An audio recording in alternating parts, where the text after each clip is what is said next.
नमस्कार, आप देख रहे हैं हिंद आवाज मीडिया और मैं हूं आपके साथ वैशाली। आइए रुक करते हैं आज की खास खबर पर।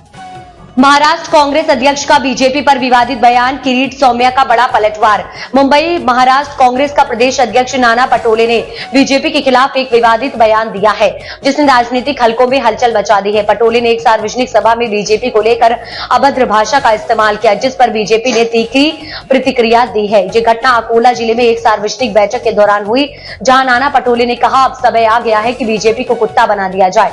नाना पटोले ने अपनी बात को आगे बढ़ाते हुए कहा कि यहाँ ओबीसी लोग भी बैठे हैं, वरना तुम हैदराबाद की बात करोगे। मैं पूछता हूं, क्या अकोला जिले के ओबीसी लोग भाजपा को वोट देंगे जो तुम्हें कुत्ता कहते हैं? अब समय आ गया है कि बीजेपी को कुत्ता बना दिया जाए। नाना पटोले ने अपने बयान में बीजेपी के नेताओं का भी मजाक उड़ाया। उन्होंने कहा, अब वह इतना खुश हो गए हैं, वह भगवान बन गए हैं। न पहले बार देवेंद्र जी थे, मुझे तो सब लोग नाना भाव कहकर बुलाते हैं, घर पर भी वही बुलाते हैं। पहले बार देवेंद्र जी कहे जाते थे, लेकिन अब उनका नाम बदलकर देव भाव हो गया है। क्या होगा अगर वह कुछ दिन बाद भाव भी हटा दे? जनता देव दिल्ली में बैठे विश्व गुरु का क्या होगा? बीजेपी नेता किरीट सोमैया का पलटवार। नाना पटोले के इस विवादित बयान पर बीजेपी नेता किरीट सोमैया ने तीखी प्रतिक्रिया दी है। उन्होंने कहा, यह लोग निराशा से हताशा की ओर बढ़ रहे हैं। शरद पवार कुछ कह रहे हैं, उद्धव ठाकरे चुनाव आयोग को गाली दे रहे हैं, और अब राहुल गांधी की कांग्रेस बीजेपी को कुत्ता कह रही है। यह सब इसलिए हो रहा है क्योंकि ओपिनियन पोल में महायुति को स्पष्ट बहुमत मिलता दिख रहा है, इसलिए मैं उनकी निराशा को समझ सकता हूं। किरीट सोमैया ने आगे कहा, यह कांग्रेस की राजनीति का एक और शर्मनाक उदाहरण है। भाजपा की बढ़ती लोकप्रियता और जनता में उसकी स्वीकृति से यह लोग बौखला गए हैं।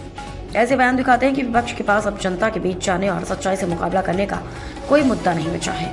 राजनीतिक बयानबाजी में बढ़ती नफरत। यह बयानबाजी महाराष्ट्र में भाजपा और कांग्रेस के बीच बढ़ती राजनीतिक नफरत को दर्शाती है।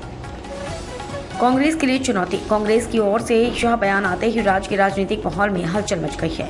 कांग्रेस के नेताओं की ओर से इस प्रकार के बयान पार्टी की छवि को नुकसान पहुंचा सकते हैं, खासकर तब जब पार्टी को आगामी चुनावों में अपनी साख बचाने के लिए कड़ी मेहनत करनी है।